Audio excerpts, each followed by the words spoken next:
지난 한 주도 건강하게 보내셨습니까? 여러분의 건강을 책임지는 TV닥터 인사이드의 곽동원입니다. 중년 여성분들 중에 어느 날 갑자기 슬슬 땀이 좀 많이 나고 가슴이 콩닥콩닥거리고 뭔가 신경이 좀 예민해진다 싶으면 아이고 이거 나한테 올 게 왔네, 갱년기인가 보다라고 생각을 하시죠. 그렇게 해서 이제 확인받기 위해서 병원을 가셨는데 막상 검사를 해보니 뜻밖의 결과가 나옵니다.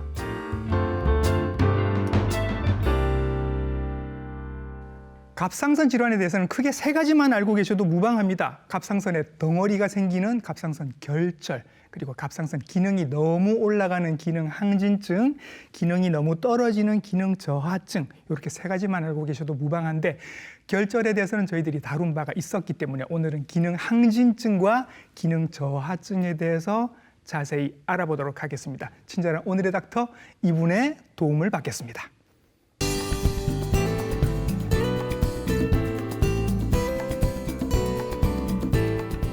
스튜디오에 모셨습니다. 내분비 대사내과 전문의 김미경 선생님이십니다. 선생님 안녕하십니까? 네, 안녕하세요. 반갑습니다.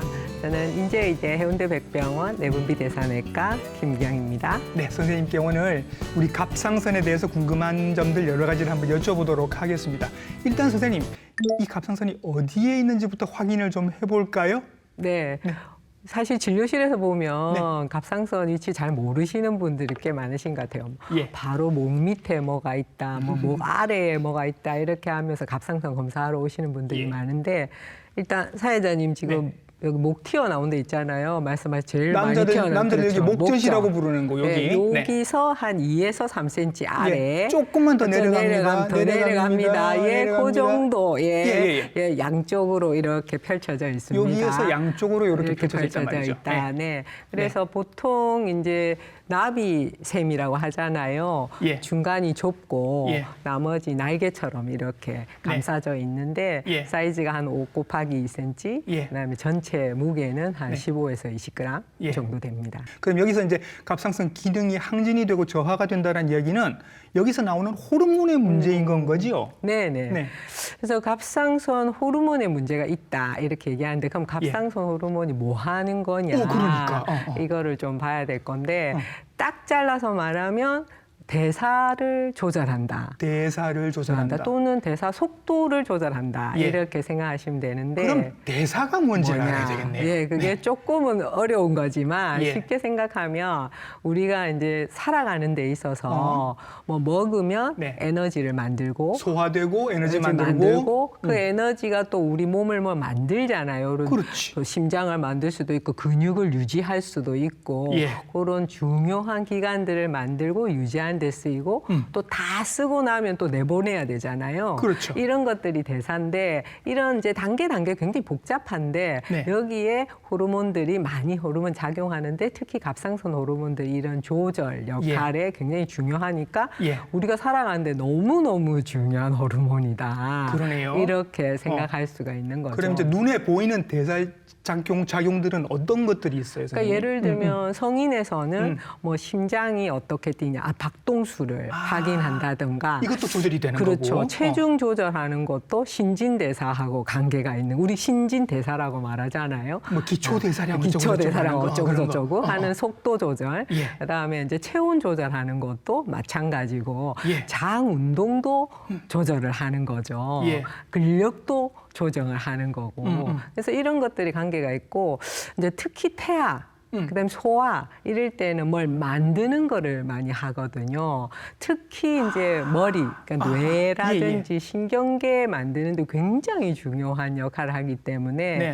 임신 때는 다른 약은 몰라도 예. 모자라면 갑상선 호르몬 꼭 보충해야 한다. 예민하게 조절이 돼야 될 요 밸런스가 어떤 분이 깨지는 거예요?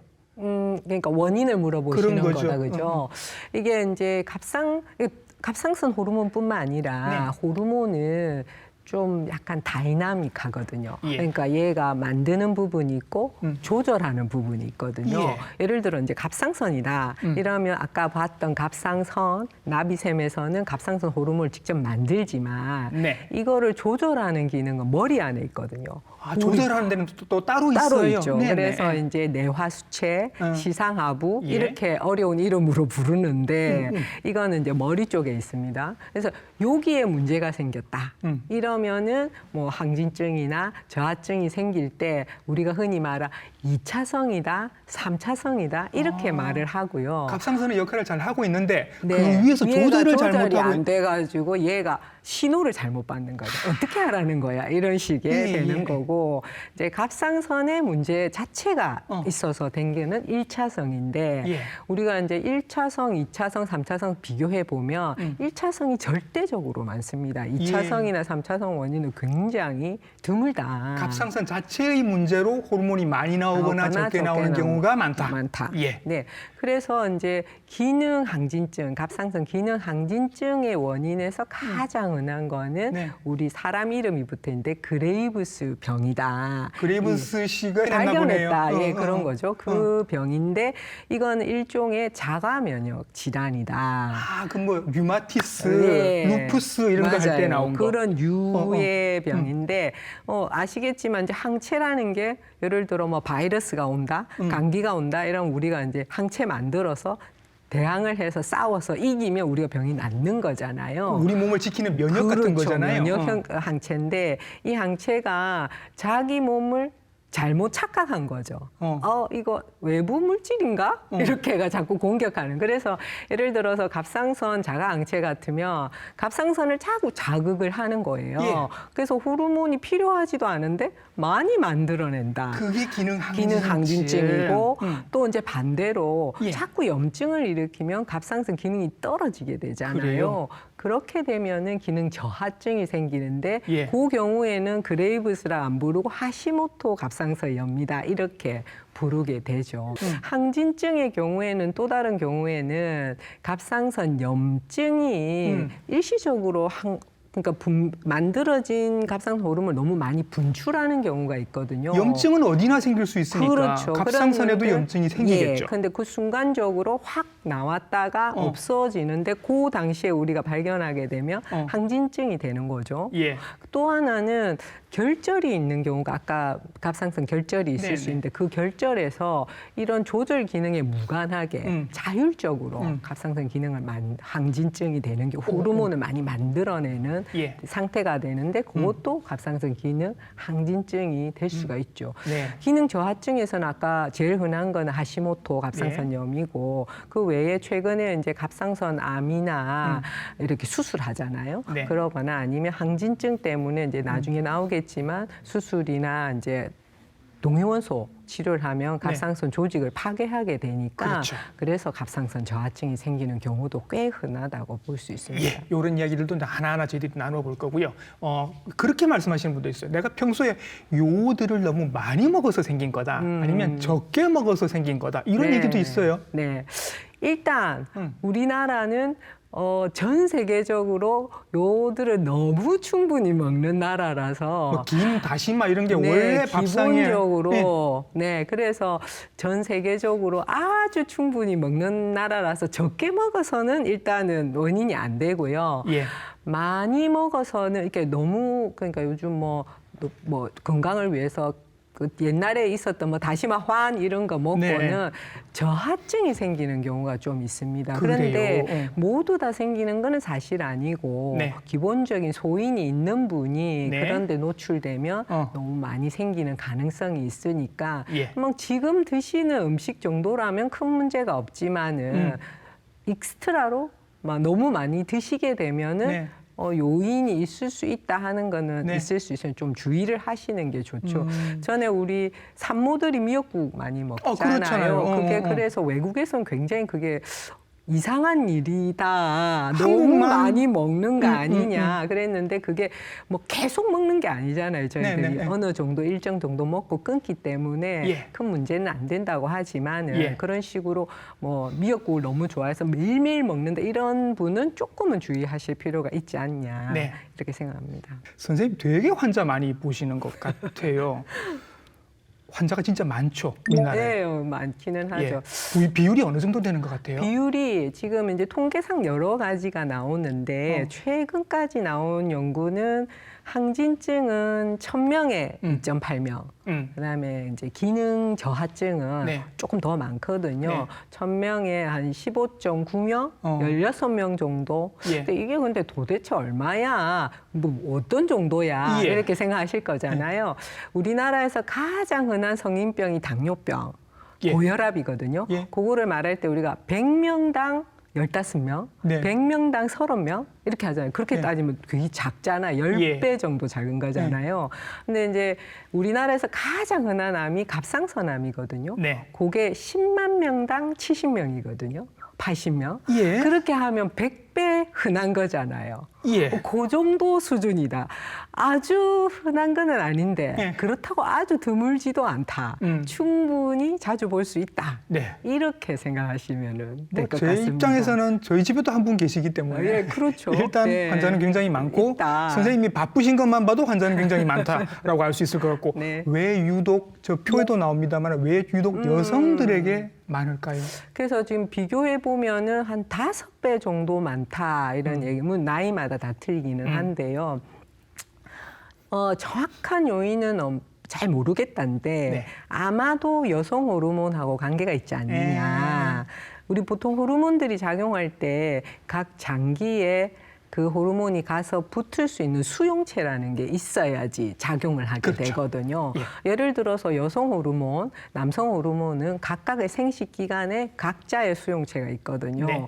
그래야 되는데 갑상선은 생식 기간도 아닌데 네. 여성 호르몬 수용체가 있는 거죠. 아, 그러면 여성에게 많을 여성에게 수밖에 많을 없지. 수밖에 없을 가능성이 높죠. 그러니 그렇죠. 그 호르몬들이 자꾸 가서 자극을 하게 될 가능성이 높으니 네. 염증도 일어나고 반응이 일어날 가능성이 높다. 네. 또 한 가지는 전체적인 비율로 보면은 자가 면역 질환이 남성보다 여성이 훨씬 많거든요. 그러니 이게 이제 갑상선 면역 그 기능 이상의 대부분이 자가 면역 질환이다 보니까 아마도 이게 갑상선 이제 면역 질환, 자가 면역 질환 많은 여자분들한테 많이 생기는 거 아니냐. 예. 의학 외적인 거로 따지자면은 네. 예, 남자보다 여자분이 병원 자주 갑니다. 잘 걸려든다. 또 센시티브합니다. 아주 예. 민감하시기 때문에 자주 병원 가서 검사하고 하니까 검사를 좀 더 많이 해서 그렇게 되지 않았나 예. 하는 이유도 있습니다. 예. 그렇다고 해서 남성분에게 없다는 얘기 그건 절대로 아닙니다. 아닙니다. 네. 남성분들에게도 충분히 생길 수 있는 질환이고요. 그러면 이 질환이 있으신 분들이 어떤 증상들을 호소하시나요? 대부분은 좀 비특이죠. 피로하다 이래가지고 이제 오셔서 애매한 증상들. 애매한 증상. 그런 경우는 사실 항진증이냐 저하증이냐 별로 차이가 없는데 네. 아주 이제 전형적인 경우는 완전히 반대 현상이 일어나겠죠. 예. 이게 예를 들어서 갑상선 기능 항진증 같은 경우 속도를 굉장히 빨리 막 뭐든지 좀 엔진이 빠르게 과열된 자동차 같은 느낌이에요. 하는 기고 예. 저하증은 너무 좀 젖어 있는 느낌이니까요. 막 힘차게 움직이는 항진증인데 예. 저하증 환자는 좀 뭔가 어눌하고 말도 느려지고 뭔가 느릿느릿해지는 예. 이런 분들 항진증 환자 막 신경질적이고 막 너무 막 액티브하고 잠도 잘 안 자고 뭐 이런 분들이 있거든요. 예. 그런 경우도 있고 이제 체중 조절하는데도 이게 관련이 있으니까 아까 신진대사를 좀 네. 조절한다고 했잖아요. 그래서 갑상선 기능 항진증 같은 신진대 너무 빨리 하니까 많이 먹는데도 몸무게가 엄청 빠져서 다 써버려서 막 10kg 막 이렇게 빠지는 분들이 있거든요. 딱히 뭘 한 것도 아닌데 그냥 근데 반대로 기능 저하증 환자들은 뭐 엄청 다이어트를 하는데도 자꾸 붓는다, 자꾸 살이 찐다 이런 경우가 좀 있을 수 있습니다. 그러니까 이분들이 자꾸 다이어트를 하는데 네. 살이 안 빠지는 이유가 따로 있었던 거예요, 그죠? 물론 이제 살찌는 이유 중에는 그냥 살찌는 게 제일 많기는 합니다. 예. 그런데 이제 너무 많이 좀 이상하게 살이 찐다 할 때는 예. 갑상선 저하증이 있는지 갑상선 기능을 확인 꼭 한번 하시는 게 예. 좋지 않을까 싶고요. 이게 소화 기능에도 또 영향을 미쳐서. 네, 맞아요. 장 운동도 엄청 빠르게 하니까 기능 항진증에서는 좀 설사 또는 너무 자주 화장실 간다 네. 뭐 이렇게 하는데 기능 저하증에서는 좀 느려지니까 변비가 막 예. 심하게 오는 분들도 있고 예. 막 땀이 많이 나는 경우는 이제 항진증의 경우고 기능 저하증에서는 너무 땀이 안 나서 막 건조하다 예. 또는 이제 뭐 열 생산도 좀 많이 되니까 항진증에서 너무 덥다. 막 견디기가 요번 여름 같은데 너무 힘드셨다 하거든요. 예. 그렇게 했거나 기능 저하증에서는 또 오히려 너무 추위를 타서 뭐 겨울인데 이제 여름인데도 파카 입고 오시고 뭐 이런 분들이 그래요? 있었거든요. 그러니까 이런 것처럼 조절이 안 되는 거죠. 그리고 갑상선 중독이라는 게 선생님 뭐예요? 갑상선 중독증은 사실은 이제 항진증이 너무 심해지면은 저희들이 갑상선 중독증 상태다 이렇게 하는데 그게 대부분은 갑상선 항진증이 너무 심해지면 숨이 엄청 심장이 막 빨리 뛰면서 숨이 차거든요. 예. 그리고 막 열이 너무 실제로 이제 온도가 높은 건 아닌데 너무 열이 나는 것 같고 네. 굉장히 심한 상태 체중이 많이 빠지고 이제 체중이 너무 갑자기 빠지기 때문에 힘이 하나도 없거든요. 그래서 일상생활이 좀 힘든 경우까지 가는 경우가 있습니다. 갑상선 중독은 갑상선 항진이 극단으로 극단으로 위험할 수도 있겠네요. 네, 위험할 수 있습니다. 그렇죠. 저희들 같은 경우는 갑상선 항진증을 알고 계신데 이거를 치료를 계속 안 하시고 계시다가 조금 낮을 땐 별로 그 증상이 없거든요. 네. 또 엄청 심해지면 이제 심장이 자꾸 많이 빨리 뛰다 보면 심장이 엄청 커져요. 지치죠. 심장이. 지쳐가지고 예. 그래가지고 너무 커져서 사실 효율이 없는 빨리 뛰기는 하는데 네. 제대로 일을 못하게 되는 그런 상태가 돼가지고 완전 중환자실에 입원해야 되고 하는 경우가 종종 있습니다. 굉장히 위험할 수 있습니다. 갑상선 기능 항진 조절 꼭 네. 하셔야 합니다. 자, 그리고 또 증상 중에 하나 오늘 말씀 안 드린 게 있는데 눈이 약간 이렇게 돌출되는 것 같은 네, 느낌을 네, 받는 네. 그래서 주변에 이렇게 누가 보고 얼굴 상이 저기 약간 눈이 나온 것처럼 보이면 네. 갑상선 기능 검사 한번 받아보시죠. 이렇게 네. 충고하시는 분들도 계세요. 맞아요. 이런 증상이 생기긴 하죠. 네네 생기긴 합니다. 그 뭐 기억하실지 모르게 옛날에 중국의 유명한 우리 이 배우 이영걸 씨라고 이영걸 씨. 그분이 네. 최근 거 보면은 아, 저도 눈이 봤어요. 좀 이상하게 튀어나왔어요. 예. 그래서 그냥 튀어나왔다가 아니라 네. 진짜 조금 이렇게 진짜 튀어나온 것처럼 보이는 맞아요. 아주 살도 독특한 많이 빠지고. 네, 그런 증상이 있는데 이런 게 생기는 이유가 이제 눈 주변에도 뭐 근육도 있고 지방 조직도 있는데 거기에도 우리 갑상선 자가항체가 가요. 예. 가서 이제 자꾸 염증을 일으키고 부종을 일으키고 네. 이렇게 하는데 눈 뒤쪽에는 공간이 없거든요. 예. 앞으로 미는 거죠. 그래서 눈이 앞으로 이렇게 튀어나오게 되고 네. 어떤 분은 이제 눈꺼풀 같은 데가 부어오르는 경우도 있습니다. 치료가 되나요? 눈 이렇게 예. 튀어나온 거는? 초기에 치료를 예. 잘 하시면 예. 완전히 오전되는 경우가 있거든요. 네. 대부분 아까 말씀드린 대로 염증에 관계가 되니까 이제 안과에서 염증 치료하는 스테로이드를 평소보다 좀 많이 써요. 우리가 네. 펄스 세라피를 하는데 예. 그런 것들을 확 써가지고 염증 꽉 깔아앉히면 예. 확 호전되는 경우가 있는데 예. 이제 그 시기를 놓치면 놓치면. 그 뒤에 축적된 물질이 없어지지가 않기 때문에 네. 없어지지 않고 남아 있는 경우가 있게 되거든요. 예.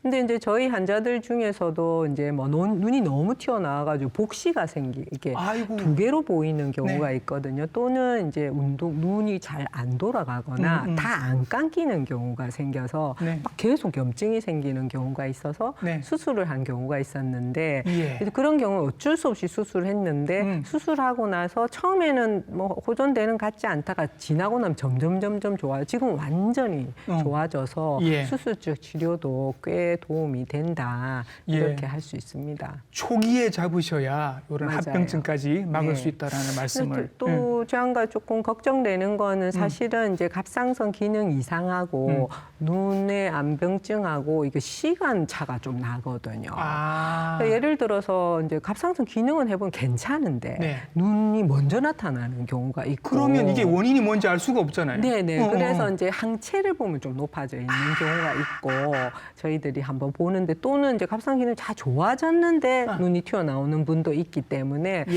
제 생각에는 이제 안과와 내과가 네. 같이 잘 조합해서 치료를 하시는 게 꼭 예. 필요하고요. 보통은 이제 갑상선에 관계된 안병증은 양쪽에 같이 튀어나오는 경우가 있는데 네. 한쪽만 유난히 튀어나온 분들이 있거든요. 네. 이런 경우에는 갑상선 기능 이상이 있다 해도 혹시 다른 병 때문에 튀어나온 건 아닌지는 네. 꼭 안과에서 확인을 한번 하시는 게 좋습니다. 그렇게 그러니까 지금 방송 보시는 분들 중에도 거울 보시면서 이거 내 눈이 혹시 이건가? 아니면 내 가슴 콩닥거림이 혹시 이것 때문인가라는 걱정이 되시는 분들은 이제 검사 받아봐야지라고 네네. 생각하실 거예요. 무슨 검사를 받으면 돼요, 선생님? 일단 이제 기능 이상 예. 우리가 뭐 항진증이냐 저하증이냐는 혈액 검사로 간단하게 일단 간단하게? 볼 수 있습니다. 네. 그다음에 아까 말씀드렸던 자가항체는 네. 몇 가지가 있는데 네. 갑상선의 특이한 자가항체도 역시 혈액 검사로 가능합니다. 네. 그다음에 해야 될 거는 염증이 있느냐, 갑상선 결절이 혹시 있느냐 네. 이거를 확인하기 위해서 우리가 갑상선 초음파를 하게 되고요. 예. 갑상선 항진증 중에서는 갑상선염에 의해서 생기는 경우도 있고 아까 결절에 의해서 생기는 경우도 있기 때문에 요거는 초음파로 안 되고 네. 스캔을 해가지고 구분을 해야 될 네. 수가 있고요. 예. 그 외에 이제 뭐 간 기능이 좀 이상해졌다든가 콩팥이 좀 이상하다든가 빈혈이 생기시는 분들이 있거든요. 초기에 그런 분들을 위해서 우리가 뭐 간 기능 검사니 일반 혈액 검사니 같은 것도 네. 같이 해서 네. 확인을 꼭 하시는 게 좋겠습니다. 치료를 받으시는데 갑상선 기능증 원래는 항진증이었는데 이게 나중에 저하가 되더라. 네. 이런 경우도 있다면서요. 네, 그런 경우가 있죠. 아까 말씀드린 갑상선염 아. 이런 거 같은 경우는 처음에 이게 우리가 그레이브스 병하고 좀 구분이 잘 안 되는 경우가 많거든요. 예, 예. 그래서 이제 증상이 심하고 이러면은 갑상선 치료제를 항진증 치료제를 쓰게 되는데 네. 갑상선염인 경우는 굉장히 반응이 빨리 나타나기 때문에 예. 너무 좋아져가지고 예. 치료의 반응이 너무 좋아서 어. 저하증으로 갑자기 빠지게 되는 경우가 있고요. 아하. 그래서 이제 그 대부분이 이제 그런 경우고 또는 이제 갑상선 항진증으로 치료를 완전히 끝났는데 네. 대부분은 항진증이 계속 재발하는 경우도 있지만 네. 어떤 사람들은 다음에 나타날 때 저하증이 나타나는 어. 반대병이 나타나는 거죠. 예. 그러면은 이거는 사실은 병이 양쪽이 다 같이 있었는데 시기차가 있었다. 이렇게 볼 수가 있고요. 예. 대부분은 이렇게 이제 항진증에서 저하증, 저하증에서 항진증 갈 때는 네. 약을 조절하는 과정에서 오는 경우가 대부분입니다. 아하. 예를 들어서 항진증도 약을 많이 쓰다가 줄여나가고요. 네. 저하증은 적게 쓰다가 올려나가거든요. 그러니까 그 중간에 네. 그 속도가 잘 안 맞으면 항진증에서 저하증, 저하증에서 항진증 이렇게 될 수 있는데 그거는 전혀 문제가 안 된다. 네. 이렇게 생각하고요. 또 한 가지는 이제 다른 병 때문에 네. 갑상선 약은 드시고 계시는데 다른 병 때문에 다른 약을 먹었는데 네. 뭐 예를 들어 심장약 중에서 부정맥 같은 약을 쓰면은 확실히 이런 갑상선 기능에 영향을 주고 요즘은 항암제 치료도 그런 게 있거든요. 예. 갑상선 영향을 주고 그다음에 코로나 지금 요번에 많이 왔을 때 코로나 예. 걸려도 네. 갑상선 기능이 그랬어요? 흔들리고 완전 엉망이 되는 수가 있기 때문에 이런 경우에는 저희들이 뭐 충분히 예상할 수 있는 거니까 그렇게 대처하면 되고요. 예. 최근에는 이제 너무 이제 건강식품 뭐 많이 선전 많이 드시잖아요. 많이 드시더라고요. 어. 그것 때문에 사실 건강식품 많이 못 들었는지 모르니까 하하. 어쨌든 그런 문제 때문에 이게 갑자기 막 예. 변동이 일어나는 경우가 있어서 그런 경우에도 조금 주의를 뭐 갑상선 환자분들은 뭐 약 같은 거 밖에 뭐 건강식품 좀 안 드시는 게 낫지 않을까 그래요? 저는 그렇게 생각하고 있습니다. 방금 이제 약 드시는 얘기가 조금 나왔어 얘기인데 치료로 바로 한번 들어가 보겠습니다. 네네. 보통은 약을 드시더라고요. 네네. 갑상선 기능 저하증은 네. 어차피 이제 쉽게 말하면 갑상선에서 호르몬을 못 만들어내니까 네. 보충을 하는 요법이거든요. 약으로 대신 보충을 해주는 한다. 거죠. 네. 예, 그래서 이제 환자분들이 많이 걱정하는 거, 이 약을 평생 먹어야 된다 하니까 보통 네. 갑상선약 보충을 하는 거 평생 먹어야 될 거 아닙니까? 그렇죠. 이 기능 평생 먹어도 저하증의 되나? 경우. 네, 기능 저하증의 경우 그렇게 네. 말하면은 음. 사실은 그 우리가 흔히 지금 쓰고 있는 네. 갑상선 보충 호르몬제는 예. 우리 몸에 있는 거가 거의 똑같거든요. 그래요. 그래서 적당량만 잘 복용하시면 진짜 아무 부작용이 없는 거라고 그래요? 걱정하실 필요가 없다. 예. 약이 떨어졌다고 남의 약 막 빌려가 먹고 아이, 그건 뭐 무슨- 이렇게 하시는 그런 예. 것만 안 하시면 됩니다. 음. 왜냐하면 개별로 다 용량이 좀 차이가 나거든요. 예. 자기 용량을 잘 예. 지켜서 예. 드시면 정말 아무 문제가 없다. 자, 그럼 이제 갑상선 기능 항진이 됐어요. 네네. 이건 치료 어떻게 해요? 자, 항진증은 조금 이제 우리나라 같은 경우는 네. 대부분은 이제 약물 치료로 먼저 하게 됩니다. 보통 약 그래서, 드시더라고요. 예, 호르몬제를 떨어뜨리는 기능을 떨어뜨리는 약제를 쓰게 되고 예. 이 약제를 쓰면 아까도 말씀드렸는데 처음엔 좀 많이 쓰다가 네. 점점 줄여 나가면서 네. 결국 끊을 수 있습니다. 그래요? 그렇죠. 그래서 갑상선 기능 항진증은 약을 끊을 수 있다. 네. 그런데 잘 따라오셔야 되는 예. 그것만 잘 지켜주시면 되고요. 어. 그런데 이제 종종 그 갑상선 기능 항진증이 약물 치료에 잘 안 되거나 또는 부작용이 생기시는 그럴 수 분들이 있죠. 있을 수 있거든요. 또는 이제 그 외에 우리나라 특히 아시안 쪽에서 좀 흔하긴 한데 남자분들 중에 네. 굉장히 혹이 갑상선에 커져 있고 네. 그 저칼륨 예. 혈증이라 해가지고 갑자기 막 다리에 힘이 빠지면서 운동하다 쓰러져 갖고 오시는 분들이 있어요. 네. 그게 이제 젊은 남자들한테만 유난히 특히 아시안 쪽에서만 나타나는 그런 현상인데 네. 이게 갑상선 기능 항진증이 좋아지면서 좋아지는 분도 있지만 안 좋아지는 분도 있거든요. 요런 경우에는 이제 할 수 없이 예. 이제 수술을 하거나 네. 동위원소 치료라 해서 예. 하게 되는 거 있는데 이거는 예. 완전히 이제 조금 파괴시키는 거죠. 쉽게 말해서 예. 항진증을 예, 완치를 목표로 하는 거죠. 네, 네. 파괴를 시키면 이제 나와야 할 갑상선 호르몬이 안 나오니까 대신 또 계속 인공 드셔야 호르몬을 드셔야 하는 문제가 생기긴 네. 합니다. 그래서 그렇게 하면은 사실은 이제 항진증 같은 경우는 굉장히 자주 병원에 오셔서 약물 조정을 해야 되는데 네. 저하증 같은 경우 처음에 몇 번만 조절하고 나면 되게 편해지거든요. 네. 자주 병원 안 오셔도 되고 예. 조절도 잘 되니까 그런 측면에서는 차라리 그냥 저하증 만들어서 네. 약을 먹자 예. 이렇게 하는 경우가 있죠. 자, 우리나라에서는 이제 항갑상선제를 주로 드시는 분들이 많으셔서 이분들만 1년 정도 드시고 이제 약을 줄이다가 끊었다 하시는 분들이 계시는데 네, 네. 그분들 중에 재발했더라는 얘기가 들리는 경우도 네, 있습니다. 네, 네. 원래 재발을 잘 하는 거예요? 네, 그래서 이제 그 통계 수치는 굉장히 차이가 나는데 예전에는 뭐 한 20%, 그러니까 10명 하면 2명은 재발을 하고 8명은 완치가 된다 이랬는데 네. 최근에 이제 나온 보고에 의하면 한 60%까지 되더라. 이런 얘기가 있어요. 예. 재발이 굉장히 잦다는 거죠. 네. 근데 제가 경험해 보니까 네. 제가 끊지 않았는데 예. 중간에 끊으신 분 아하. 그런 분들, 너 괜찮은데? 뭐 괜찮은 것 같아? 그래가지고 자발적으로 중단을 하신 분은 거의 90% 예. 이상 재발이 됩니다. 예. 근데 이제 충분히 이제 기간을 두고 예. 잘 끊어야 된다가 네. 일단 포인트인 것 같습니다. 예. 충분한 기간을 먹고 저희들이 보통 자가항체가 좀 높았던 분들은 그게 거의 없어질 때까지 좀 먹자 네. 이렇게 말하는 경우가 있는데 네. 그런 지표들이 있거든요. 선생님들이 보시는 그런 것들을 잘 의논하셔가지고 네. 적절히 잘 끊으시면 재발이 별로 없는 경우가 있는데 근데 종종 이제 환자분들마다 이거는 유전적인 영향이 있기 때문에 어떤 분은 굉장히 재발 잘 하시는 분이 있어요. 저희들도 치료를 굉장히 잘 했는데 예. 잘 끊는데 끊기만 끊으면 자꾸 재발하고 하시는 분들이 좀 예. 있기는 하거든요. 또 저도 여러분이 있는데 그런 분들 같은 경우는 아예 굉장히 낮은 용량으로 그냥 유지하자. 좀 이래가지고 오래. 오래오래 그냥 먹자. 예. 자주 안 오시고 이렇게 해보니까 한 5년에서 10년 정도 계속 그냥 잘 유지되는 분도 있는 것 같습니다. 우리가 평소에 우리 갑상선을 이렇게 좀 보호하고 유지하고 토닥거려 줄 만한 그런 습관 같은 것도 있을까요? 근데 사실은 이제 아까도 말씀드렸는데 갑상선 기능 이상의 대부분은 자가 면역 질환일 가능성이 높거든요. 네. 근데 사실은 자가 면역 질환이 유전적 요인이 있지만 네. 플러스해서 환경적 요인이 있거든요. 예.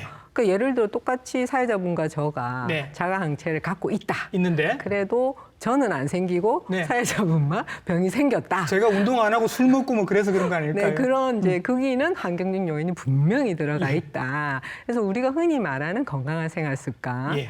이제 규칙적인 운동, 예. 그다음에 균형 잡힌 식단, 금연, 네. 금주, 음. 특히 스트레스 이런 게 좀 관리가 되면은 네. 그게 조금 그런 유발 요인을 확 줄이니까 예. 있어도 병이 나타나지 않을 가능성이 예. 좀 있지 않을까 예. 이렇게 생각되고요. 예. 특히 약재, 건강식품 이런 거 드실 때는 굉장히 주의를 해주셨으면 좋겠다. 예. 이렇게 말씀드리고 싶습니다. 알겠습니다. 갑상선 기능 항진저에 대해서는 저도 알 만큼 안다고 생각했는데 오늘 생각지도 못한 여러 가지 팁들을 많이 주셔서 저한테도 도움이 많이 됐고 지금 약 드시고 계신 분들한테도 도움이 많이 됐을 것 같습니다.